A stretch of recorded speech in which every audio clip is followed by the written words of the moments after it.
Warning, this podcast contains paranormal, conspiracy, and true crime cases. The nature of these cases may be gory, unsettling, or vulgar. Please be advised.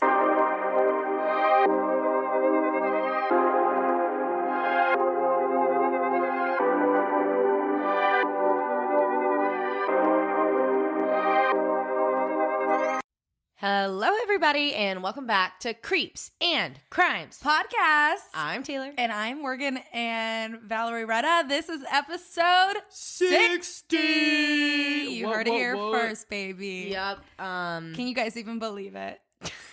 Can you guys fathom it? Can you even believe it? I mean, doesn't it like shake you The to big your core? 6-0. We are 60 weeks old today. You know, like, we're those moms that are like, oh, my baby's 60 weeks. she's 60 weeks. Oh my God. They're My God. great. We're going to get shit on for that. Yeah. Anyway, we have a couple offense. birthday shout outs before we start. Oh my God. We have two things that we have to get off our chest. First, it's the birthdays. Happy birthday, Phoebe, from November 2nd. Happy birthday, Phoebe. Dad on November 11th. Happy birthday, Chip. And Lola coming up on the 21st. Happy birthday, Lola. Happy birthday, everybody. Phoebe turned 15. Lola turned 17. And Dad turned 21. That is unbelievable. Happy 21st, Chip. Happy Pour one 21st. up on Saturday, all right? So, Morgan, you want to tell them about what the special thing that we have coming soon for them next week? Which is Our Thanksgiving episode. our Thanksgiving episode. Yes, you guys. So this Saturday, we are having a little special recording. It is in a different studio, and it is with somebody. And that is going to be released on Thursday, and you're going to get everything that you want. The spookiness, the true criminess, maybe a couple conspiracy theories here or there I might throw in for you. The full trifecta. Yeah. And that is that. That is all we can say about it. And maybe a like Friendsgiving moment with a lot of wine. Oh, And that's that's so sweet. That's all we can ask for, honestly. Friendsgiving. And then the last thing that we have to tell you guys is that our YouTube is under construction. It shit the bed. It has not been going good for us. All right. So from now until January, because I have a few different parts that probably won't be here until then, and my computer can't be repaired until after our like insane amount of episodes that we have to record for the next 2 months. Yeah. We'll probably start back doing all videos on YouTube again, but for as of right now, we know next week is gonna for sure, as of right now, okay, don't quote me on this, it should be on YouTube next week's episode. And then after that, there's gonna be a select few that are, but my computer, guys, is dying. Dun, dun, dun. It is not good. Every time I download a single video clip, if it's like 8 seconds or 30 minutes long, it doesn't matter. My computer shuts down. And Says not today. and we don't know what to do about it. So I'm looking into getting another computer. I'm looking in for like hard drives and an external disk and easier ways to edit. Throw it out. Please let me know, Jeff from Apple, if you're still listening to us, like hit me up, right? Jeff from Apple, what are you wearing? First question. Second question, are you still listening to us? Are you still here? We need help. Give us a call. Please help us out. So, yeah, we have a lot of drama going on with that. And then that's really the only big announcements that we have. So if you guys have any advice for us about YouTube, let us know. We're really sorry because we loved our YouTube channel. It was so fun, and it's not over, but we're still going to be putting the audio clips on there. If you just like listening on your TV while you clean the house or whatever, like the audio clips are going to be uploaded, but we don't know how many of them will have video clips. I'm going to try to do as many as I can. Yeah. And over the next couple of weeks, pay close attention to our Instagram, because we're going to be having some fun things going on for the holiday season. Yes.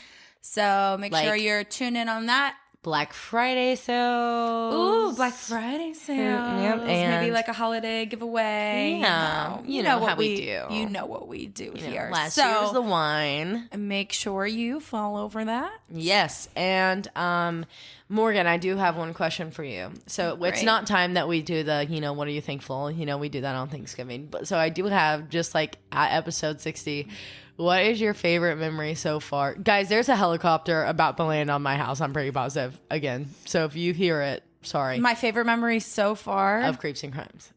Oh my God. Or your favorite episode? I don't know that either. I just came up with this question on the spot, so I don't even know. My favorite recent memory since the launch of season 2 is probably when we were shit-faced drunk a couple episodes ago, because our videos were hilarious. Our videos are hilarious. I don't even think that I've even posted those yet. For good reason. Because that's a moment that my computer shit the bed. For a really good reason. But yeah, that was that. That was hammered. That was a good one. What episode was that? Why were we so drunk? It was the creepy accounts. Oh, yeah. Right? And we had watched Dancing with the Stars before. And drank a couple. I was a bottle down. Yeah, it was not good. All right, what's yours? I know it's going to be this amazing memory that I have no recollection of. Because my memory, I have like no memory at all. No, I think mine, I love that night because that night felt like how we felt in our first few months of recordings, where we would just get absolutely obliterated. And so all of my Snapchat memories right now are of us recording. And I love it. It's like something I live for. But good times. We needed to take back on the alcohol. We needed to grow the fuck up. Rehab. Literally. So that, I don't know, I guess just like drinking and like spending time with you and like laughing, having all these people like laugh with us all the time. Aw, so you're thankful for me? Is that your answer next week? I'm not gonna say that right now, but aw, that's so sweet. Yeah, guys, but it's 10:30 on Wednesday night, so you guys will be listening to this in an hour and a half, so I guess we better get started with the episode. Yeah. All right, if you're driving, throw that shit on cruise control. If you got a glass, pour that shit up, and let's get creepy.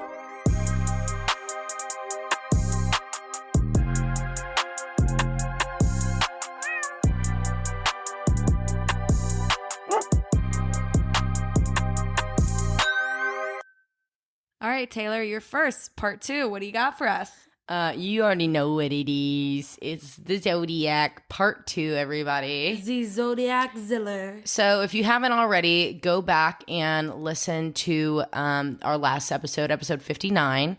I covered the Zodiac Killer, Part 1, which was basically just me going over the entirety of the Zodiac's, like, reign, is the best way to put it. Like, all of the claimed murders and the ciphers and the investigation into it in the late 60s, early 70s. So the last thing that I said to you guys was that Paul Avery, which was the like lead reporter for the San Francisco Chronicle, received a threat letter from the Zodiac. Ooh. And then so they took this like really serious, and they ran this like story in the news about it, in the newspaper about it. And then Paul Avery receives a letter from an anonymous writer, and it says that they need to look into the similarities between the Zodiac murders and the 1966 Riverside murder. And what this tip does is break the case wide open for the rest of time. And from like this point on, back in the I think this was in 1972, whenever they received, or not, 1974, I'm sorry, once he received this letter, like everything about the Zodiac changed because of this case connection. So basically, I'm just going to jump right into the case of the Riverside killing of 1966. Okie doke. So, her name was Sherry Jo Bates, and she was born in Omaha, Nebraska on February 4th, 1948 to Joseph and Irene Bates. She was the youngest daughter with an older brother. And when Sherry was around 9 or 10 years old, her family relocated to Riverside, California because her father got a job at the Corona Naval Ordnance Laboratory, where her brother ended up joining the Navy, and her parents later divorced, but they all stayed in Riverside to be close to Sherry, other than the brother, because he was, being sent around with the Navy. So upon Cherry's graduation from Ramona High School, she enrolled in Riverside City College, and she began working at the Riverside National Bank so she could save up for her dream car, which was a lime green Volkswagen Beetle. And she was able to actually purchase this for herself after saving up all of her money, even while going to school full time. So basically, she's a badass girl boss. And on the morning of October 30th, 1966, Sherry attended Mass with her father. They were very devout, like Catholics in her family. And she attends Mass with her father, and then the two went to breakfast, which is something that they typically did. And Sherry's like, okay, well, I'm going to go to the college library and study and finish up a research paper. And so she left a note for her dad because I think he like went to go run some errands and she was supposed to go home, and then left the letter. So when the library closed at 9 p.m., Sherry's father began to get worried because his daughter had not come home yet. So he waited up all night for her to come home, but he just like could not drop the feeling that something was wrong because this just wasn't like Sherry. She even left a note to say that she was going to go study. Like she just wouldn't show up back home and go like hang out with friends. But just to be safe, he ends up calling all of Sherry's friends, like anyone that she could possibly be with, and nothing. No one knows where Sherry's at. So at 5:43 a.m., after staying up all night long just praying that his daughter would walk through the door, her father calls the Riverside Police Department and reports her missing. Well, not even an hour later, at 6:28 a.m. on Halloween, the groundskeeper for Riverside City College stumbles upon the body of a woman, face down and soaked in blood on a gravel path between two houses that were scheduled to be condemned. The woman had been repeatedly stabbed in her chest and left shoulder, with several deep wounds on her neck and face. When police arrived on the scene, they took the woman's blood-soaked purse and looked for anything that would tell them who this lady was. And they found an identification card, and it was 18-year-old Sherry Jo Bates. Oh my gosh. Sherry's lime Volkswagen Beetle was 75 yards away with the keys in the ignition, both of the windows partially rolled down, 3 library books in the front seat, and several smeared greasy palm prints across the outside of the car. Immediately, police began questioning what would have made Sherry get out of her car in the first place, A, at night, and B, in a desolate parking area. And why was she not harmed in the car? Or it didn't seem that she was, and it didn't seem like she was forced out of it. So what lured her out? So they began looking around, and that's when they noticed that the ignition wiring of the vehicle had been pulled loose. So someone had disabled it. Tampered with it. Mm-hmm. This and the palm prints were the first clues in finding Sherry's killer. So investigators began walking around being like, if someone's this sloppy, we're going to find something else. So they're scouring this entire crime scene, looking for any extra clues, which is when they find a watch, all right, a wristwatch. And it had paint and blood splatter all over it. And right beside where it had been torn off, there was a shoe print in the dirt. And only my Patreons will get this, all right? But guess where this shoe was manufactured? By prisoners at Leavenworth prison, and only sold at military outlets. Ed Edwards. Within 20... Cough, cough. Sorry. Got something in my throat. Ed and Eddie. Ed and Eddie. So... Within 24 hours, okay, let me get back to seriousness, all right? Oh my God, we're so not funny. So, within 24 hours of Sherry's murder, investigators interviewed 75 individuals, including students at the college, library workers, military personnel stationed nearby, and multiple other witnesses to the timeline that she was at the library. So... police are able to finally retrace her last steps because of what witnesses were saying. And with this, they were saying that they saw a man somewhere in his early to mid 20s, around 5'11", who was acting weird / suspicious in the library parking lot. And other witnesses said that when Sherry left the library at 9 p.m., which is when multiple people said that they saw her leave, they watched that weird man that had been walking around her car all night pass her like he was coming from down the road, and he was like, hey, how are you? And she was like, I'm good, how are you? And then kept going, like swapping pleasantries. All right. Like he kept going the opposite way. Yeah, like they passed each other. So others then came forward saying that they heard a woman scream at 10:15 p.m. And they just... No one did anything about it. Stood there. Sit around. All right, whatever. So once Sherry's autopsy report comes back, investigators were able to paint a more clear picture of Sherry's last movements. So now we have the witness statements, we have all the things from the crime scene, and we have this autopsy. And guys, it is brutal what I'm about to get into, so just go ahead and prepare yourself. Her autopsy revealed that she had been repeatedly kicked in the head after being stabbed twice in her chest and thrown to the ground. Holy shit. It was obvious that even at being 5'3" and barely over 100 pounds, she fought back so hard against her attacker that she had multiple wounds, like defensive wounds. Her left cheek, hands, arms, and upper lip had been cut, and her throat had been slashed 3 times, severing her larynx. Is that how you say that? Mm-hmm. And jugular vein, nearly decapitating her. Oh my God. Once she had fallen to the ground again, she was stabbed again in her left shoulder blade. Ow. And under her fingernails, they were able to extract large fragments of skin and brown hair, showing just how hard that she fought for her life and giving investigators DNA to keep, and basically investigate this for years to come. Luckily, there was no sign. The one good thing that comes out of this is that there was no sign of any form of sexual assault. So basically, he was just killing for game. So at least she didn't have to suffer more. With all of the witnesses' reports of crime scene, now this autopsy, investigators are like, okay, we have enough evidence that we can fully, create a murder scenario. Like a profile. Right. Well, not even a profile. Like what we think happened in the time that the last person saw her at 9 p.m. and her body was found. Okay. So they believe that Sherry's murderer disabled her car after spotting her out in the library or when she was walking into the library in the first place. After disabling her car, the murderer sat around and waited for her to leave. And once she began struggling with the car, the person waited for her to try to start the vehicle multiple times and then went to go offer assistance.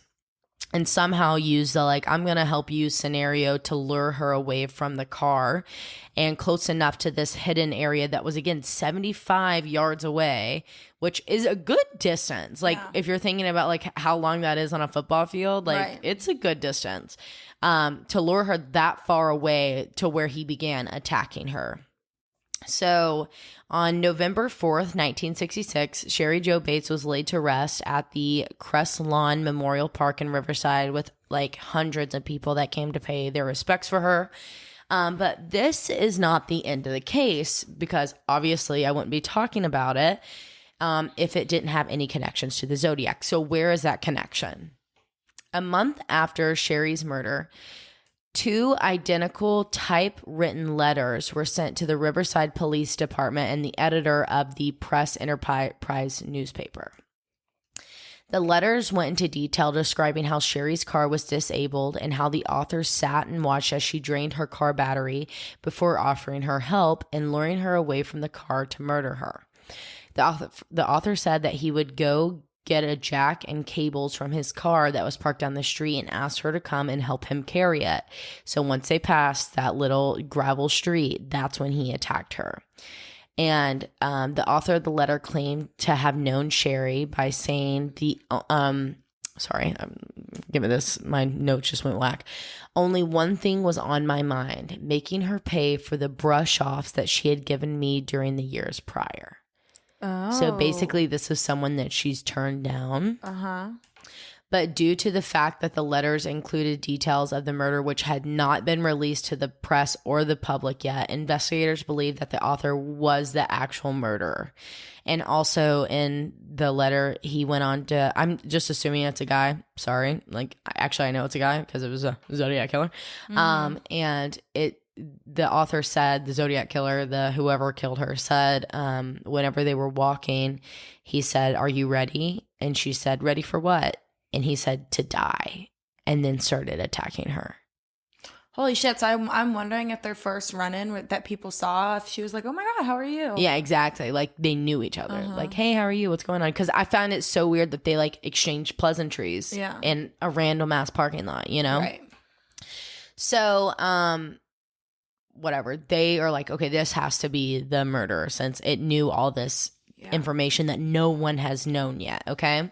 So 6 months after her murder, a poem was discovered written under the desk in the library that Sherry had been sitting at that night.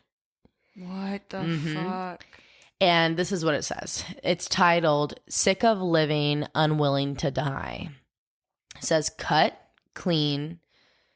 I don't know what that says. Something clean, blood squirting, dripping, spilling all over her new dress. Oh, well, it was red anyway. Life draining into an uncertain death. She won't die. This time, someone it find her. Just wait till next time. Signed RH. Oh my God. Okay. So the handwriting was later compared to the Zodiac's, and it is so similar. It's the same handwriting that we saw all the last Holy week. shit. Okay. So on April 30th, 1967, Sherry's father received a handwritten letter from the person that claimed to kill her. And it says, Bates had to die. There will be more. And it was signed with a Z. Oh my God. And that is literally like weeks before the first Zodiac happened. Okay. I'm sorry, months. All right. Like this is crazy. The first claimed Zodiac. All right. So what do we know about the Zodiac Killer? Guys, this is where I'm going to get into like moving on to suspects and everything that I've watched. And I didn't give you my sources. So pause real fast and let me give you my sources.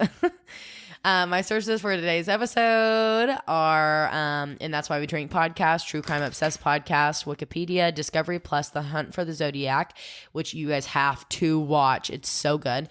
The San Francisco Chronicle, The San Francisco Examiner, The Vallejo Times, ZodiacKiller.com, The Rolling Stone Biography.com, Zodiologist, The Sun, ABC, Fox News, CBS, and one other one that I can't remember right now that it'll come to me when I finish these notes. But when I say Wikipedia and Discovery Plus, The Hunt for the Zodiac, I mean Wikipedia and The Hunt for the Zodiac. Like, no shadow of a doubt, this is it. All right. Cool. So let's go through what we know about the Zodiac so far. Multiple guns and weapons, like, has to have like a collection of some sort because the majority of these weapons have been either different guns or different knives. Military boot prints that were found at a few different crime scenes that match the ones that were found at Berryessa and the Berryessa murders of the picnic couple, and also at another senior skip day beachside murder that I've not mentioned yet. It happened in 1972. And it was of two teenagers. There were boot prints at the same, but that one's not as heavily linked with the Zodiac. And then also the Sherry Jo Bates murder. Next, cryptology training for military use. Maybe someone that's like a wannabe military person or someone that is in the military. A 13-month calendar knowledge of the Dala Day. Okay. And that basically is the day that every single one of the Zodiac murders took place. It's a certain like type of day. I don't know much about it. I'm not super knowledgeable about this. So if you guys know and you'd love to tell me more, I would be more than happy to post it on our story for everybody else to learn about. But they talk a lot about it in the Discovery Plus episodes that I've been telling you about. So let's move on to suspects. Now that I've given you Sherry Jo Bates and I've given you like what we know about the traits of the Zodiac, all right? So we're going to start off hot with the number one person that everyone thought for sure, without a shadow of a doubt, was a Zodiac, and that is Arthur Lee Allen. This was a giant goose chase that never ended up working out for the police that pursued it at all. Like, literally, they were putting all their eggs in one basket for years and only going after this one lead, when in reality, he was just a fucked up, twisted school teacher who was a child molester and just needed to be in jail, but he was not, or in prison. He needed to be dead. He literally was not capable of being the Zodiac because he wasn't knowledgeable enough to be able to do it. He wasn't skilled enough in like anything. And it's not even his MO. Like, he wanted to hurt children and molest children. He didn't care about lovers lane people and all that. So then we're going to move on to Ross Sullivan, okay? And guys, when I watched the Discovery Plus series on this, I went from being like, if you listen to our Patreon, you know who I have believed for the longest is the Zodiac. Ed and Eddie. Ed and Eddie. But when I started watching that, I was like, you know what? I'm wrong. It's this guy, all right? His name's Ross Sullivan. He was brought into the conversation after connecting Sherry Jo Bates and murder into the Zodiac's, wheel. And basically, here's what we know about him. He worked at the library that she was murdered at. He was very, very smart, but heavily antisocial. He was extremely interested in the military. However, he never joined. He was obsessed with cryptology, and so much so that he checked out every book about codes and ciphers at the library and even wrote his senior paper that graduated him from college about like ciphers and symbols and cryptology. Oh, shit. He was originally from Albany, New York, which I'm going to talk about. You know what? I'm going to go ahead and talk about it right now. So where this connection comes into the Zodiac is years later, like you guys can see the developing of this in the actual like Discovery Plus. They go to the FBI and they're like, hey, these investigators that are working on the Zodiac case, they're like, hey, we're opening this up and we need anything that you can give us to help connect these people to the Zodiac. Like, are there any letters that no one knows about? And they're like, yeah, it's time that we release these. So on August 1st, 1973, a letter was sent to the Albany Medical Center, and it said in New York, and it says, you were wrong. I am not dead or in the hospital. I am alive and well, and I'm going to start killing again. Below is the name and location of my next victim, but you had better hurry because I'm going to kill her August 10th at 5 p.m. when the shift change. Albany is under tour, maybe meant to say under attack, with the cipher at the bottom signed with the cross thing. All right. Fuck. So police were like never able to be like, okay, is this really him? Is this just like a copycat, blah, blah, blah situation? Well, then when we bring Ross Sullivan into it, he was from Albany, New York, and that's where his family lived. And he moved there in the early 70s, right when the Zodiac slowed down in California. So the hospital got that letter and the police weren't like, okay, well, let's go save this girl. No, they did. They like checked out. Nothing ever ended up happening that I know of. I didn't really go deep into that hole, but because I was just trying more to connect Ross Sullivan to it. Yeah, we're talking suspects. Right. But, there's probably more to go with that. And maybe one day if they released more about Ross Sullivan's life, I would be able to do an entire, like almost like an Ed Edwards thing on him. But as of right now, there's really not any crimes that he can be directly connected to other than. Doesn't that piss you off? That pisses me off so bad because all I want to do is talk about how dirty this guy is, and he could just have been like a weirdo. Yeah. And we just, we're just sitting here talking shit about him on a podcast however many years later. But what we do know about him is he was later in his life diagnosed with schizophrenia and bipolar disorder, which would have been the impulse thinking and the anger, okay? Next, we have Lawrence Kane, all right? So he was brought into the conversation after the murder of Donna Lass, and that is the murder that happened in the, like, Nevada hotel, and it was, like, the Sierra, the postcard that said, like, through the pines and all that stuff. You remember that one? Yeah. In the snow. Yeah. That one.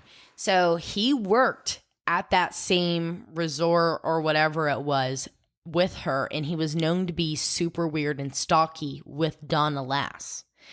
All right. He was later diagnosed with before this even happened, in 1962, he was diagnosed with impulse control disorder after suffering major brain trauma from an accident. He had major connections with the military and a testing range on Mount Diablo, which is where that map was drawn for, where he said he planted a bomb and it led them to the bodies of the victims, including Donna Lass's body is thought to be there. His mother lived in the Bay Area, and he was like obsessed with his mom, which the Bay Area is where all the original Zodiac killings happened. He would leave for days at a time to go visit his mother and would leave, which makes sense why no one would recognize the Zodiac walking around the Bay Area ever. He just like showed up when it was time to kill. Mm-hmm. So it would be an area that he knew very well because he grew up there, but he left it. So he used to work for the military, like I said, but it was specifically with this intelligence group that developed a new language with codes for naval use only. Multiple of many of the symbols that are seen in the ciphers were one that was only used in 1971 by the one company that he worked for. Which is also where they have the same military issued boots that would have been at 3 of the different crime scenes. He was picked out of a photo lineup by Kathleen Johns, a woman her car was disabled by the man behind her, which connects us to Sherry Jo Bates, and she had to take off running with her baby in her hand through the woods. She picked him out of a photo lineup and said, no, that's the man that was in the car with me. And if you looked at a picture of this guy Ross Sullivan and Lawrence Kane, if you looked at them by the lineup, and Edward Edwards, holy shit, you would literally be like, oh my God. But the difference is that he wore the exact glasses. Both Ross Sullivan and Lawrence Kane wore the exact glasses that are pictured in all of the Zodiac. Oh my God. Things. And then the 30 teenagers that witnessed Paul Stine being shot in his taxi were like, holy shit, no, this is the guy that we watched shoot that man in his taxi. Talking about this guy. All right? Holy shit. Next, we have Ed Edwards. Ed and Eddie. Edward Wayne Edwards. There is evidence to show that he lived in the Bay Area at the time. And by the way, guys, I've made like a few different comments about it, but I did an entire like deep dive on this dude and like how crazy his case is in our Patreon. I think it's episode 4. So if you guys want to learn more about that, you can hop on there to our Patreon. It's going to be linked in our show notes. There's enough evidence to show that he lived in the Bay Area and the other areas where all these crimes happened at the exact same times that all these crimes happened. Like I'm talking Riverside, I'm talking Bay Area, I'm talking Albany, New York, I'm talking Nevada, like I'm talking everywhere. And he was crazy life. Yeah, he was obsessed with the Zodiac on the news, forced his children to watch it with him, and he would be screaming, "That is not right. That's not how I killed them" at the TV. His MO was lover's lanes within his own like MO. All right. He had escaped from Deer Lodge Jail in Montana around the same time of the Barry Nessa murders, which is where they were told that he was an escaped prisoner from Deer Lodge. And that is the same place that the boot print was. And he was in Leavenworth literally a year before this and was sent out. Okay. And in the early 60s, I'm sorry. All right, so next and last, and what you all came for, we have Gary Francis Poste, which is who everybody as of October 2021 says is a Zodiac killer. I'm curious to hear all this. I'm here to tell you that there is no evidence that is anywhere. Anywhere. Like, I shit you not. What the fuck? So let me tell you guys, I'm literally, I copied and pasted this from Wikipedia because I can't tell you this better. So this is what you'll find if you look on Wikipedia. In October of 2021, the Case Breakers, a team of over 40 cold case investigators composed of former law enforcement investigators, military intelligence officers, and journalists, claimed that they have identified the Zodiac Killer as Gary Francis Poste, who died in 2018. The team claimed that they uncovered forensic evidence and photos from Poste's dark room and also noted that Poste's forehead matches all of the scars on the killer's head, the Zodiac Killer's head. They also claimed that removing the letters of Poste's name, which I don't know if it's the word Gary or like his entire name, if you remove that from the Zodiac's cryptograms, it reveals all alternative messages. The FBI subsequently says that the case is open and that there's no new information to report. So basically the FBI is like, no. I don't think so. You can't go out and say this, basically, because they haven't even tested DNA, all right? Well, local law enforcement are like, you know what? I don't think that this is right. I think this might be a little wrong. And they even did a whole write-up in the San Francisco Chronicle about it. But Riverside police officer Ryan Railsback said that the case breakers' claims are largely reliant on circumstantial evidence. All right. So basically they're like, well, if he was there at this point, like that's basically where this goes. Here's my favorite thing. Okay. So this guy named Tom Voight, I'm going to call him Tom V. He's a Zodiac Killer investigator. All right. And he says their claims are bullshit. That is literally what he says. And he says that there are no witnesses in any of these cases that said that the Zodiac actually had scars on his forehead. Those are just ways of showing age by creases. So there's no point in saying that he had the scars. But I do want to make this like little comment really quickly about how weird it would be if Gary Francis Poste was the Zodiac Killer. So here is a little bit of a true crime conspiracy. All right. Okay. Ooh. So the situation is that whenever they found who the Golden State Killer was, all right, they discovered this in March, I believe, of 2018 using like literally ancestry, genealogy, like all the things, all right? And when they discovered this, it was insane because like you never would have thought in a million years that they were going to be able to extract this DNA and literally find out who this was 80 years later, 70 years, 60 years later, right? Well, it is thought that the Golden State Killer, the Zodiac Killer, the Black Dahlia, the Night Stalker, East Area Rapist, like all of these serial killers and serial attackers at this time that were in the 60s, 70s, and even late 50s, were all in a cult group, kind of like the Manson family, because the Manson families also claim to be the Zodiacs, all right? And they believe that they were all part of something like the Manson family or the Manson family itself, and that they protected each other over the years, and that they rotated who killed as different serial killers in all of these areas. That's insane. And what's crazy is that Gary Francis Poste died literally at the exact same time that they released who the Golden State Killer was. Like literally within like months, like a month of it, I think, was what I saw on this thing. And they were like, no, they found out who this group was. Yeah. Or they're finally comfortable to talk about it because it was embedded in law enforcement and higher up, like intelligence agencies and military groups. Yeah. Well, when you years. were going through the suspect list, I was like, they all have to be working together. Exactly. But then I'm like, well, all the handwriting's the same, but they could easily talk to each other through code and then have one person designated to write these letters. Exactly. And be on the phones and. Right. Yeah, that's crazy. Isn't that so crazy? It's just a giant serial killer call and they just role play who wants to be who. Exactly. And it's so crazy. The timing of when they found out who the Golden State Killer was and the death of this guy that is thought to be the Zodiac Killer blows my mind. Like that's just a little weird. But I do find it so weird. Okay, so let's move on from that and talk about the Riverside City Police. So the Riverside City Police that have the jurisdiction over Sherry Jo Bates' case, they refused to test the DNA underneath her nails for any of the possible Zodiac suspects. Why? Because they don't want it to be a Zodiac Yeah, case? they don't want it to be. They want it to be an independent case. They do not believe in any way, shape, or form that she was a Zodiac victim.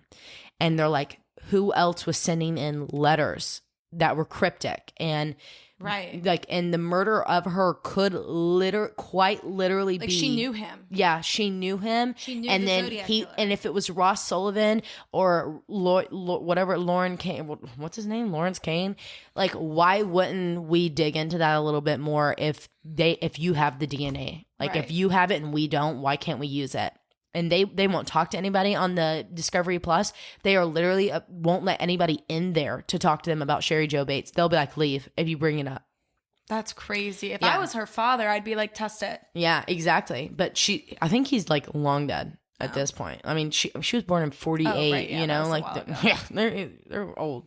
Yeah, that's crazy. Yeah. Oh, I love that theory. I mean, if we learned anything, learned anything from the Jody LaCornu case that I covered on Patreon episode 3, we learned that even if you're the family member and your police department doesn't want you to test anything, you don't have access to it. Right. They even if it's your dead family member, they don't give a shit about it. Yeah, unless you publicly literally harass them. And they still won't do it. She's got billboards all over Baltimore. You know? That's crazy. So crazy. So anyways, guys, that is my 2-parter on the Zodiac. I loved it. I loved this last part a lot. You know, it was a lot of research, but you've got to watch and guys, I just wanted to give you guys this little tip. I was like really intimidated by Discovery Plus because I was like, I'm not paying that much money when I literally already pay for like Hulu, Netflix, all the things.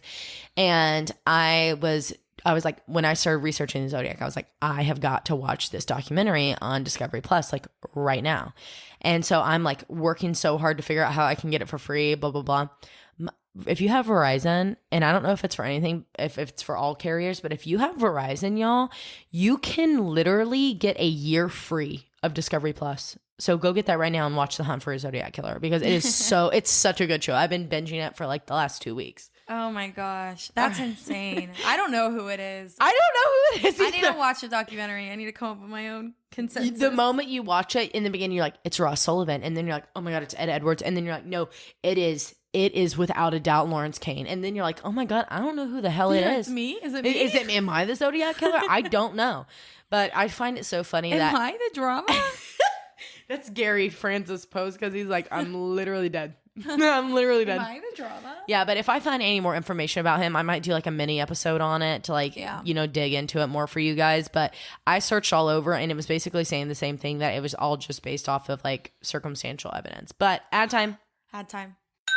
Looking to start your spiritual journey or connect with a loved one that has passed? Psychic medium Susan Edwards with Angel Wings and Healing Things has the ability to kickstart your spiritual awakening. Susan has 30 years of experience and is a certified angelic medium with a passion for speaking to deceased loved ones while leading you on your spiritual journey. Being a holy fire karuna Reiki master and working with sound therapy, Susan has the ability to teach you all of the skills you need to protect, release, and grow your energy. I personally have been seeing Susan since December of 2019. Throughout our time working together, she has brought me peace with my loved ones, helped me connect to my guides, and cleansed myself and my home many of times. Want to connect with your past life? Susan is a certified consulting hypnotist that has the ability to do just that. Susan is located in Knoxville, Tennessee, and offers in-person or over-the-phone readings. Because of the amazing lessons, readings, and healings that we have gotten, Taylar and I have decided to partner with Susan to bring you the same level of peace that she has delivered to us. To receive 10% off of your first reading with Susan, message Angel Wings and Healing Things on Facebook or text 704-562-3476 to set up your appointment, telling her that we sent you.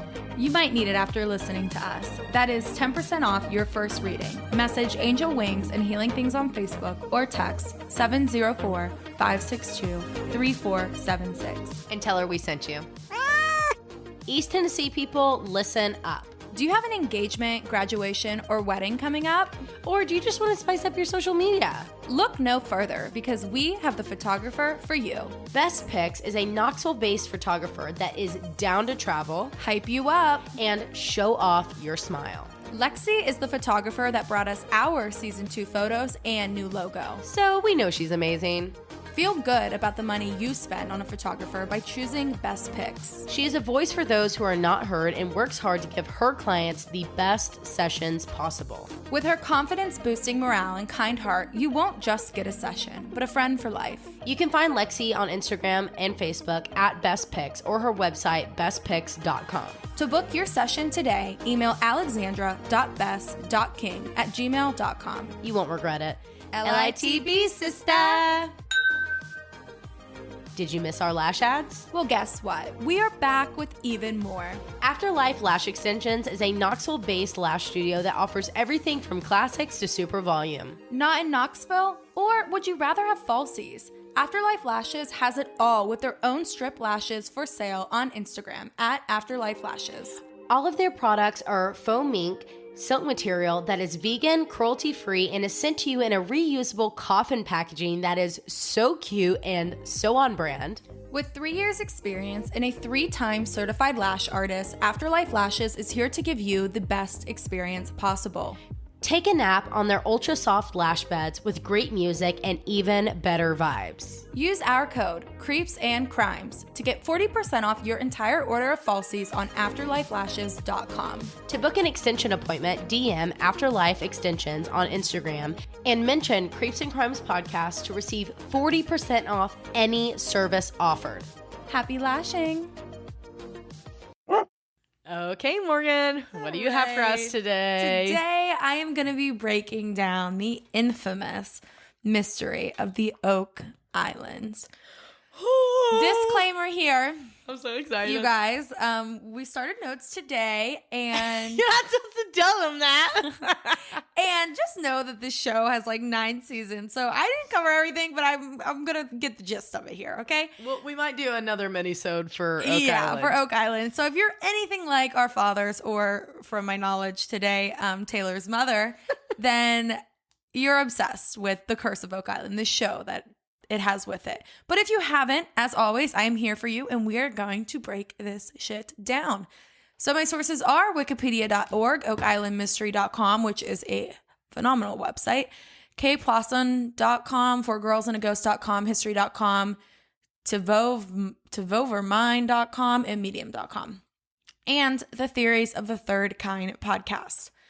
So Oak Island is located off of Nova Scotia, and somewhere on Oak Island, there is a supposed buried treasure, which is said to contain one of the most prolific treasures in history. But unfortunately, this treasure is sealed with a curse. According to the legend, in order to access this treasure, 7 people must die. To this day, there have been 6 people who've lost their lives attempting to descend into what is known as the Money Pit. The Money Pit is a wall shaft, just a pit basically, and it's given its name due to the idea that, it's a treasure pit.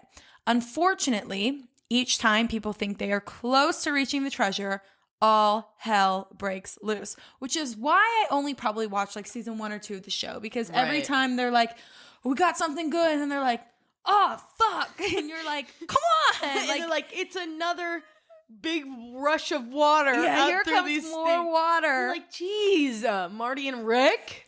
So now where the story begins is not necessarily known at the origin, but we're going to break down the theories more towards the end of my segment as to where it really started. What we do know is that the paper trail starts in 1795. And the earliest story of the Oak Island treasure was printed in a paper in 1857. So that is a very long time ago. Very old. The story is what we deem as the original, or the origins that we know of the Oak Island mystery. And the story involves a dying sailor who was part of the crew belonging to an infamous pirate known as Captain Kidd. This goes back to 1701. The dying sailor stated that there was a treasure worth 2 million euros and was buried somewhere on Oak Island. So imagine 2 million euros in 1700s. I would literally be like, that's $1 billion or so dollars. It has to be. Hop on the boat. We're going. A hell of a lot of money. So he left clues like pirates do, saying, you'll find a depression in the ground that will lead you to one of the world's most prized treasures. But throughout the theories, the treasure consisted of miscellaneous pirate gold, the Holy Grail, which is said to bring eternal youth, which if you drink out of it, that's kind of cool. Do you think that we could borrow that just for one app, maybe? Instead of Botox, let's just I might have spent a ton of money on Botox today, but do you mind? Shakespearean manuscripts, the Ark of the Covenant, which is the stone slabs with the 10 Commandments written on them. Now, in 1799, a man named Danny McGinnens, I might be mispronouncing that, but he was searching the island for a prosperous location to build his farm. So this story, there's 2 different versions of this story. One says he was on the mainland and he saw this light shining over into this area of Oak Island. And when he went to explore the island, he saw something hanging from the tree. And below this tree, there's a depression in the ground. And he knew, because he was a local, the stories of the hidden pirate treasure. And so he thought him and his teenage friends would dig it up. But this story seemed most logical because there's no way that teenagers could, one, afford the money to do what they ended up doing. Right. So when he went to visit this island for a location of his new farm, he came across a depression in the ground. Daniel McGinnis was aware of the legend of the treasure in the island, and honestly, a lot of people in Nova Scotia were too, because of the stories passed down through word of mouth. Like, it was probably like the hotspot bedtime story. It's the hot goss. Like, you know, like what would be our bedtime story? My dad used to tell me terrifying stories and then would come in my room in the dark in a scream mask. Like, I have no fun bedtime stories. Like, my mom would always like make stuff up about like princesses and stuff. No, my dad was out here to scream. That's why I'm sitting here today. This is childhood trauma. I'm thinking these kids, like, their parents would be like, over on the Oak Island, there's a treasure buried, and, you know, like, just like a real like fun stuff. And my dad used to tell me funny stories before bed, and I would just get all riled up, so I stopped doing that. Yeah. But hold on, before we move on, I was cracking up thinking about the guy being like, I saw the light and I traveled over there, or whatever. Yeah. Because that sounds like us trying to draw out something on the podcast. Like, and then I saw this. Yeah. So funny. And he was just trying to get a good story. Him and his two teenage friends, they had started $15 billion. Yeah. Anyway, when he realized that this depression matched with the Captain Kidd story that he had heard his entire life, he was like, holy shit, is this real? Like, I want to dig. I want to see if it's real. I would do it too. So he assembled a digging crew consisting of two other men, John Smith and Anthony Vaughn, and they began excavating the depression when they were stopped about 2 feet into the dig because they came across a layer of flagstone. So flagstone is a flat stone. It's usually cut into squares, and it's common in it's a paving slab. It's common for sidewalks, patios today. So that's what they had originally came across. So you can imagine in the late 1700s that this shit was not easy to dig up because they were basically doing it by hand. Right. I mean, not like scraping at the ground, but like with shovels. Right. So that's tough. They didn't have any big equipment or any, what do we call them? Excavators, literally. Yeah. So it delayed their dig, but it only wanted them to dig even more because they're like, well, why is that there? And then they found 10 feet below an oak platform. And they kept going. 20 feet, another oak platform. 30 feet, another oak platform. Every 10 feet, it was a marking of an oak platform. And some stories mention that these weren't oak platforms, but instead markings like tool marks every 10 feet in the walls of this pit. Got it, yeah. So it's like, I don't know, two different things going on there. But these types of inconsistencies in this story are common because it was so long ago. Like, this is the 1700s, and shit like this was documented today. Like, it would be a series on TikTok. Like, it would be like a hot topic, and or maybe we would know everything. Maybe on the History Channel called The Curse of Elk Island. I don't know. Right, but not during the 1700s. Yeah, like exactly. It is. Yeah. So at 30 feet down, Daniel McGinnis, John Smith, and Anthony Vaughn abandoned the excavation due to superstitious dread. But the idea captivated John Smith, one of Daniel's friends. So he decided to purchase the land, and he was now the owner of a gaping hole on Oak Island. So that's why I'm saying, like, you can't be teenagers. You can't. Yeah, no. But I don't know how much land was. Right, yeah, you're right. You know, like, what, like, okay, give me a cow and I'll give you this land, you know? Yeah, that's true. That's true. A couple years later, in 1802, a group known as Onslow Company sailed to Oak Island to continue the excavation once word got out that a pit was already started. And they were able to dig about 90 feet down. The markings, or the logs, every 10 feet still occurred. And then they discovered layers of charcoal, putty, coconut fiber, and a large stone with symbols inscribed into it. Once the stone was transcribed, the stone said, 40 feet below are 2 million pounds buried. Bruh. I've been like, get digging, bitches. I'm like, get down there right now. So yeah, this group was like, oh, fuck yeah, like, let's get it, boys. But again, excavation was put to a halt when the pit flooded over 60 feet of what they had just dug up for unknown reasons at the time.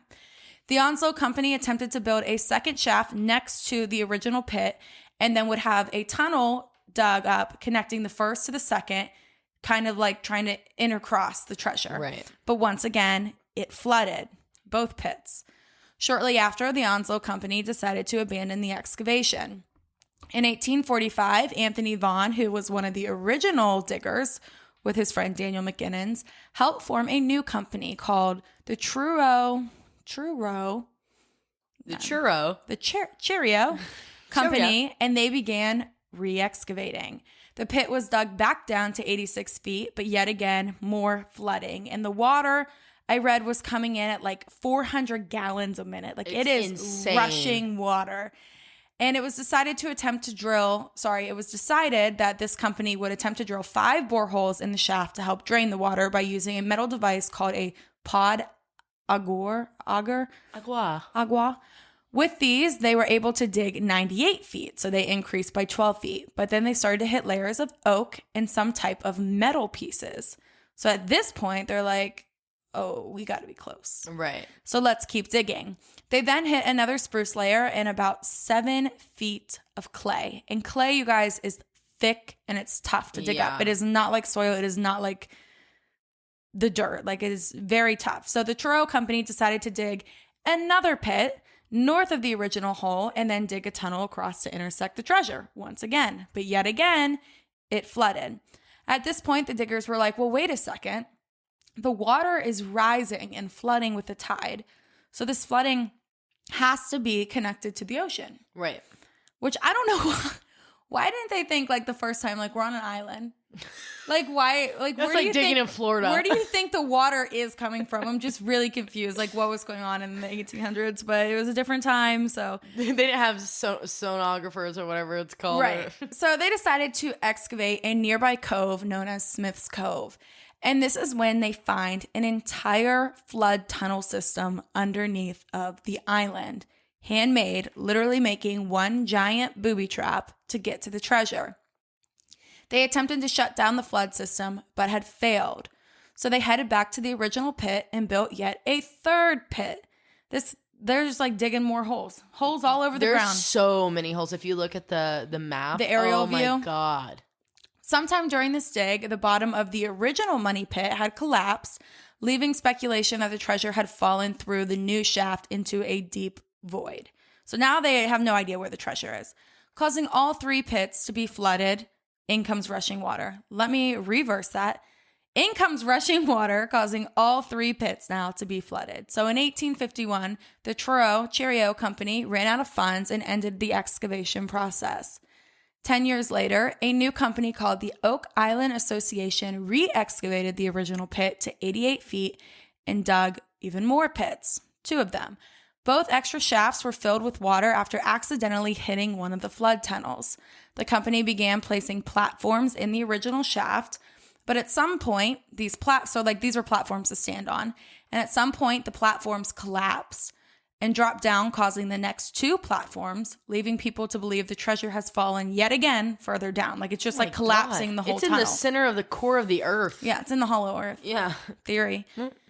This same year, 1861, this crew had brought a pump engine to help pump out the water, and the pump engine boiler burst, killing one of the workers, which is AKA the first accidental death. So there's so many. 1 down, 6 to go, which is so, like, insensitive, but that's what these treasure hunters are thinking of.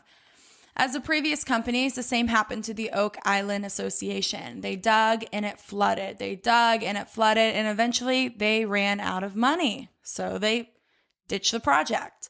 In 1866, the Halifax Company was formed to search for the treasure.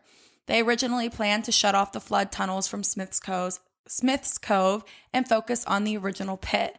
They dug up the same thing as everyone else, bits of wood, blue mud, clay, and after only a year, the group gave up the dug. They weren't there for long. In 1896, an unknown group showed up to the island with steam pumps and equipment. The pumps weren't able to keep the pits from flooding, which is absolutely insane, but it's like rushing water from the ocean. So what do you expect? The literal ocean. But they were more like researchers rather than treasure hunters, right. So they were beginning to take like boring samples. On March 26, 1897, a member of this unknown crew named Maynard Kaiser fell into this pit and to his death. Oh my God. Which is terrifying. The second death. A year later, they poured red paint into the pit, and this revealed 3 new exit holes all around the island. So cool. It is dope. That's so dope. Like, you just have to think, though, like, whatever is down there, who created this? Aliens. I was about to be like, the people that built the fucking Egyptian pyramids. Like, that's who. Like, that's just insane. Because how do you even know to do this? And if it's in the 17, 16, 15, the times that I can't even believe the are treasures times that are said to be there, like, date all the way back to, like, 80. Exactly. Like, how would they even know to be like, you know what? This is what we're going to do. We have no mechanical anything at this point. So just dig. And you know how many people had to die? Like, as soon as you pop a hole into the ocean, it's going to come flooding into you. Or suck you out, like, immediately if you're, like, digging through the ocean. They didn't even have oxygen tanks to, like, stay under to make those holes. Like, how do they do that? Yeah. This unknown company, though, eventually dealt with the same. Dig and flood, ended up with no money. So, yet again, they retired. In August of 1909, a company called the Old Gold Salvage Group, led by Captain Henry Bowden, arrived on Oak Island. And a little fun fact, Franklin D. Roosevelt was a member of this group, our president. That's cool. He grew up hearing stories from his grandfather saying that Marie Antoinette's golds are buried in Oak Island. National treasure? National treasure? Is this a real life national treasure? Is Franklin D. Roosevelt, is Nicolas Cage based on FDR? Ben Gates there? Thomas Gates? Maybe. At this point, the money pit was about 113 feet deep, and the Old Gold Salvage Group sent divers down into it. Finally, some smart people going on here. Right. After finding literally nothing, the group left 3 months later in November of 1909. In 1928, because of a feature story in the New York newspaper about Oak Island, a man named William Chappell became very intrigued. But Oak Island sat abandoned for over 20 years. No one was really effing with it at the time. Oh my God. William Chappell worked with a man named Gilbert Heaton, who was an operator of a steel fabricating company, to excavate the money pit. They found a number of artifacts, including an axe, a fluke anchor, and a miner's pick, but nothing of significance. And there were so many different treasure hunters, it was hard to determine if any of it was actually significant or if it was just left behind like remnants of previous digs. So William and Gilbert's adventures came to a halt in 1936 after having no luck and, of course, flooding. In 1959, a man named Robert Restall, his 18-year-old son, and Robert's partner, Carl Greaser, came to Oak Island for its Legends of the Treasure. During this dig, they focused a lot on Smith's Cove, and they dug a shaft there down 27 feet in an attempt to seal what was thought to be the flood tunnels, or a storm drain. August 17th of 1959, Robert Restall, while in the shaft, was overcome by hydrogen sulfide fumes and lost consciousness. His 18-year-old son attempted to save his dad, entered himself down the shaft, and then also lost consciousness. Carl Greaser and 2 other workers, Cyril Hiltz and Andy DeMond, attempted to save the father and son. But the only person to come out of the shaft alive was Andy DeMont. That day, Robert Restall, his son, Carl Greaser, and Cyril Hiltz all died looking for the treasure on Oak Island. Oh my God. Making victims number 3, 4, 5, and 6 to the 7-person curse. Ooh. 40 years later, in April of 2006, the Lagina brothers, Rick and Marty from Michigan, bought 50% of Oak Island tours. Rick and Marty and their adventures on Oak Island are featured on a reality show called Curse of Oak Island on the History Channel, which I'm sure everyone knows all about. It's the best show in the world. The show captures the attempts of the Lagina brothers, Rick and Marty, as they risk the curse to pursue their lifelong dreams of being the ones who finally get the answer of the mystery of Oak Island, as well as the ones to find the treasure. And I'll add here that they discovered the secret to the flooding, according to a translation of a cipher on a stone found on the island, was, say it, Taylor. Say what? Corn. Oh, corn. That's what they decided. That's what they found out on this cipher, that corn was the answer to the flooding. Because it expands.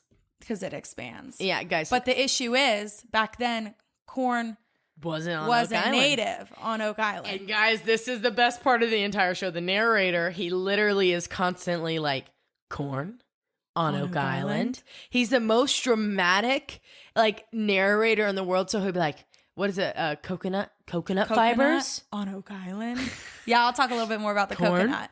But basically, the Laguna brothers, I'm not going to get too far into them because, again, it's 9 seasons. Can't watch 9 seasons in a day. But yeah, that's one of the main takeaways is that the secret to the flooding of the tunnels is to shove corn in them, to pour corn down there. Popcorn.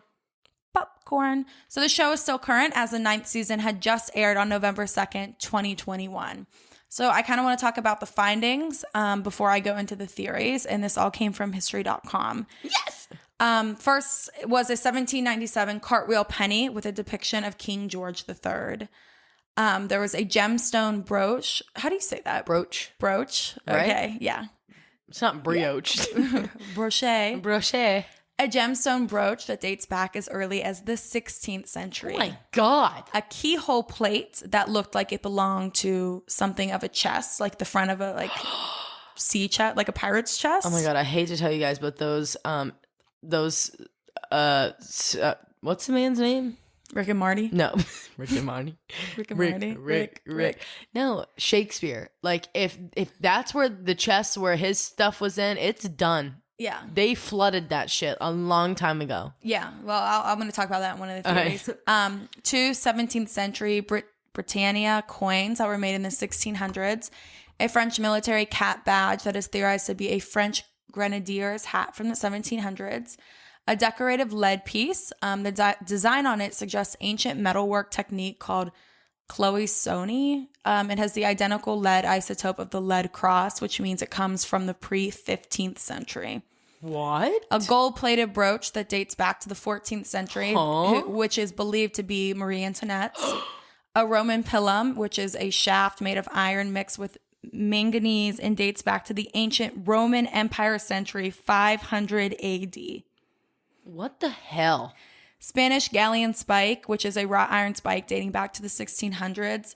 And then parchment. And this supports the theory that William Shakespeare's original manuscripts are buried there. While none have been found, parchment along with a leather book has been, like a leather binding, not a book.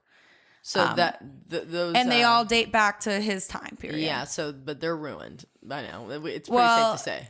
Yeah, they are, but they're supposed to be preserved by this, which I'll talk about this guy Okay, go ahead, because I'm really interested. Yeah, human bones that date back to the 17th century. Further DNA testing showed it came from 2 individuals, one of European descent and the other Middle Eastern descent. And coconut fiber that dates back to 1260 to the 1400s. Coconut? Interesting because the closest coconut tree to Oak Island is 1,500 miles away. But it supports the theory that Mayans and Incas dropped their loot on the island. They believe that the coconut fiber was used as the ropes to lower the treasure into the pit. That makes sense. Yeah. And one of the biggest finds, a lead cross. Testing showed that the material in the lead on the cross is from southern France and dates back to the 1300s, which is an artifact that supports the idea that the Knights Templar were on the island. So now I'm going to kind of go through the theories, which is the first one, which is kind of my favorite, but also like it's debunked. Well, I debunked it. Is pirates. Captain William Kidd, a Scottish pirate who spent several years pirating the East Indies and the Indian and China seas. The theory goes that before his arrest in Boston, he pit stopped at the island to bury his treasure when he veered north before coming to America. And the same theory for the infamous Blackbeard, who is said to have buried his treasure, quote, where none but Satan and myself can find it. Oh. And what better analogy is that besides the Oak Island money pit? The literal center of the earth. I debunked it because I just feel like this doesn't fit the lifestyle of the pirates. Like they are known to spend, right, not save. And I feel like you might consider them to be like unqualified because of how organized and precise the treasure is said to be. Like it's literally booby trapped. Right. It's just very, very intricate. Right. Like what they did there. Number 2 is Sir Francis Bacon. Is that it? Bacon? It's spelled bacon. It's bacon. I thought you were like trying to pronounce it. I was like, no, it's bacon. Okay. Sir Francis Bacon was known for his ciphers and his codes. And Baconians, aka those devoted to him, wholeheartedly believe that he actually is the author of Shakespeare's work.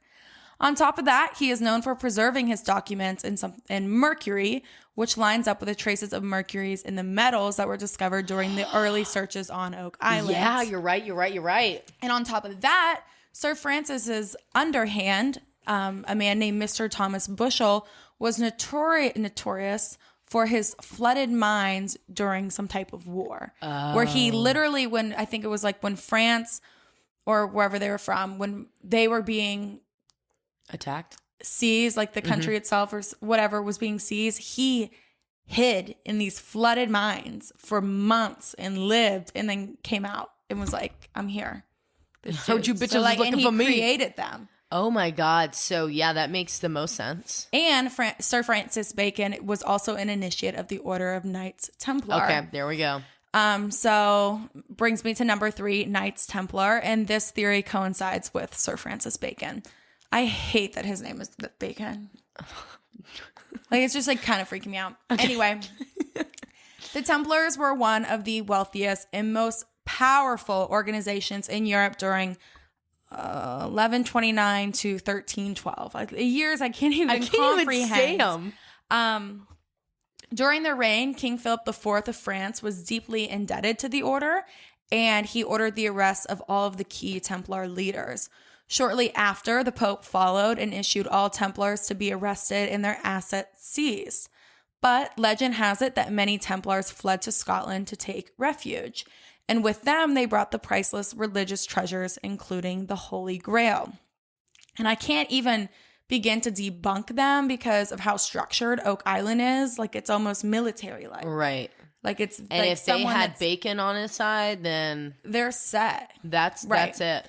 Also, the Freemasons are basically like an extension of the Knights Templar today. Like, the Freemasons and the Knights Templar are like kind of like one and the same. Yes. Almost. Like, they are the Knights Templar. Right. And the Freemasons are also believed to have buried shit there too, because they found like a sketching in one of the woods, and it was their sign. Yeah. Which is Wasn't it on 2 of the rocks that make up? That's what it was, a stone. Yeah. Number 4 is Marie Antoinette's crown jewels of France, which were the stolen jewels of France. This theory comes from the notion that Louis XVI and Marie Antoinette fled Paris with the missing crown jewels, as well as their own personal gems. And they were the ones that buried it.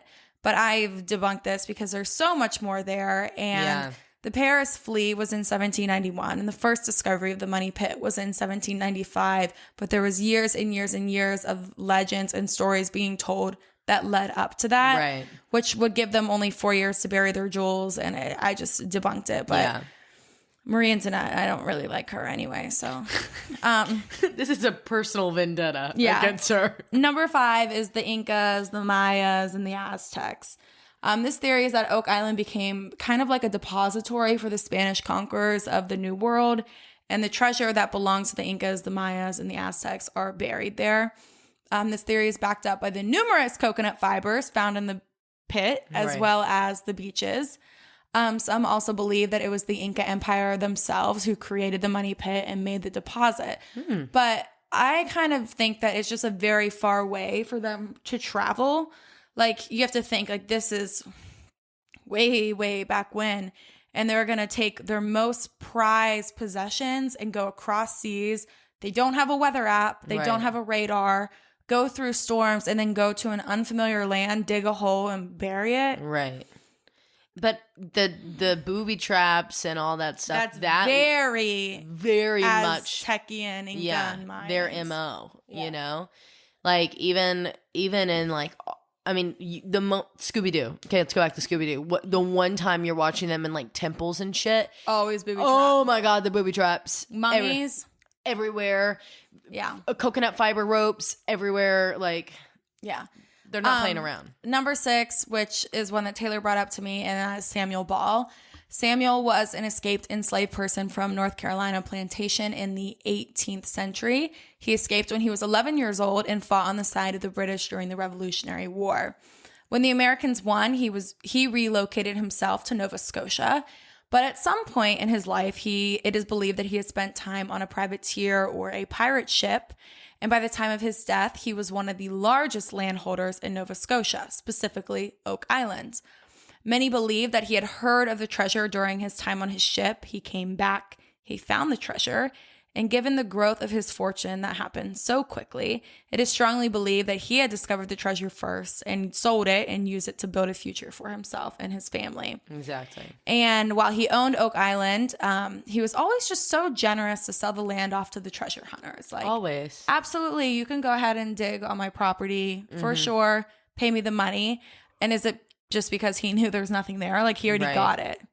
I don't know. The only thing is the debunking part is just like you said earlier, like it was after it had been spoken about for years and years and years and years. Right. Which makes it harder. But at the same time, like.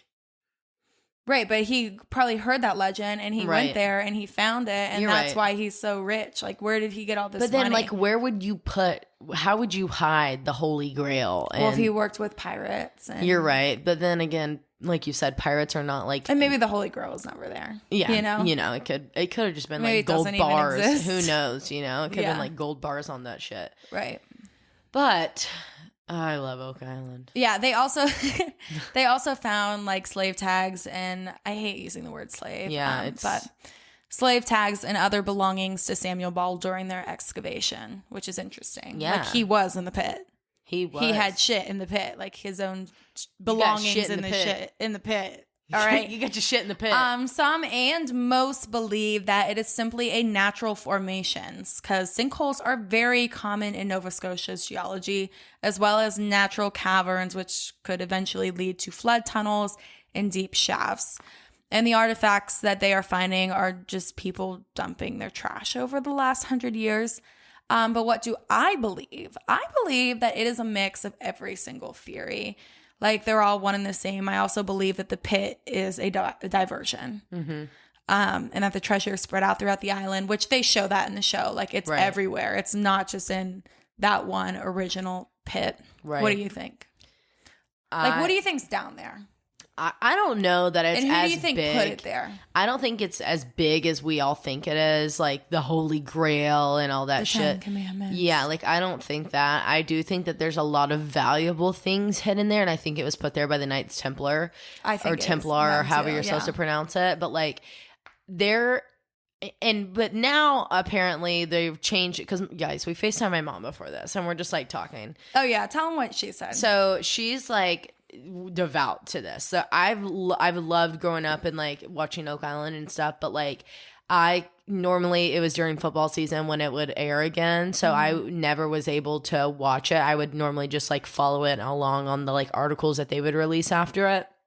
And my mom and my dad watch it every year, and basically in the one that they just released, the like headline is like they found the treasure, like, for this season. Finally. They got it. So my mom started watching it, and whenever we were telling her about it, she was like, no, she's only watched like episode 1, but so far what they have found is they tested the minerals in the water around everything on the island, and that there's like extremely high levels of silver and gold. Like it's just everywhere in the water, like everywhere. So basically saying that there's something sitting there and soaking that is gold and silver. So I believe there is something down there. I don't know what it is. I mean, I'm sure there's so much shit that we just like, why is that our like human reaction? Like we get something, we love it, we want to keep it from people, we bury it. Right. Like, like how crazy is that? It's like dogs. Like it's something so ingrained in our head. Oh my God. New theory? Maybe. Yeah. But I'm going to wrap it up, and then I want to throw out a theory that I have. Oh, I'm excited. Okay. So unfortunately the mystery has not been solved until maybe the headlines, but like every season, like you said, the headlines are always like, they found it. It's a very dramatic show, but there is so much more detail that I can get into. Like I said, there is an entire 9 season of this shit. So, it would literally take me a month to cover it all. But if you are interested, I urge you to watch the show. And if you don't have all that time, you guys can go check out oakislandmystery.com because they go into very good detail. They have every theory. They have a timeline. They have a map. They have like a map of the pit. Like it's very, very cool. So we're going to try to link that in our show notes, or we will link it in our show notes. So you can just scroll down and click on that. Anyway, hopefully they find it before our time here on Earth is over. But like one more person has to die. go up and there. like, do those deaths that happened in the cove, like, do they even count? They weren't in the pit. Right, they weren't in the money. They were in the island, though. They could have been technically in the pit because that cove is a man-made beach and area. So technically that's a way to the money pit. But I don't think the gods of Oak Island are really giving us technicalities here. Well, actually, there's 12 people that have died on the island. Oh. But not the treasure hunters. Like only 6 of Blankenship that were just passed away. Yeah. So sad. I literally saw my eyes out when I found out he died because he's in on I'm going to cry talking about it. I can't because I have a spray tan. But this old man has been on every... I'm going to cry my eyes out. Okay, never mind. Oh my God, okay. This old man died and it's so sad. So I want to go through this theory out there.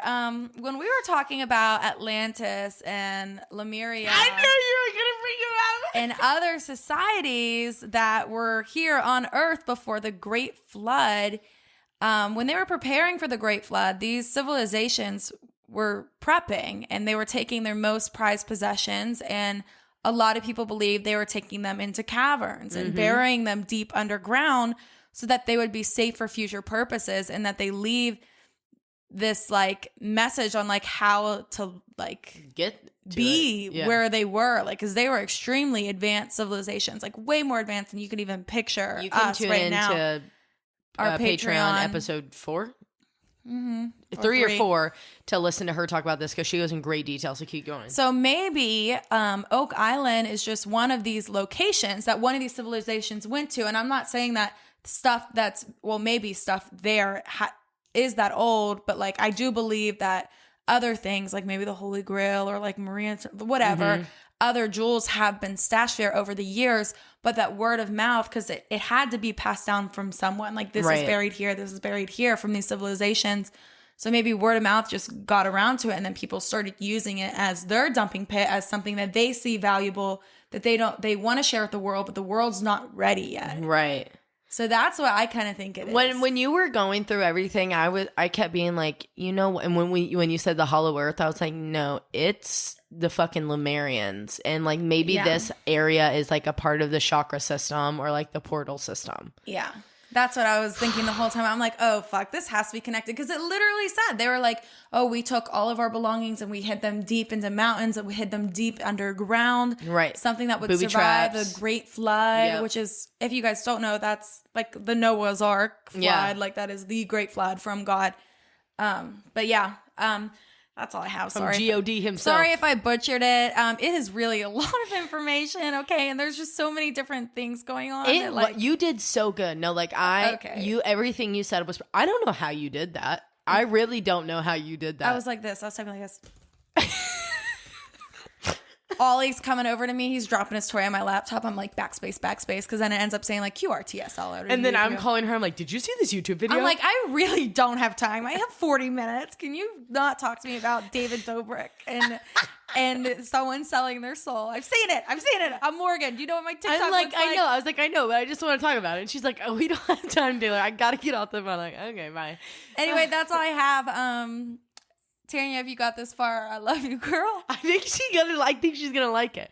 You did really, really, really good. No, she's not. She's gonna she never likes anything, but I think she's gonna appreciate this. If you haven't watched every episode of 9 seasons, then don't even do it. Don't even bother. You're not gonna do it right.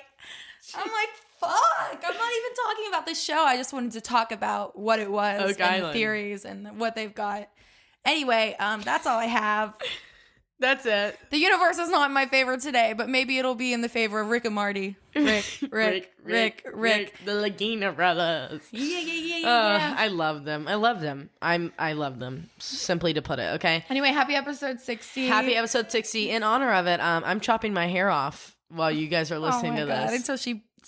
Until I bitch out tomorrow. Okay, tune into my social media to see if I did it.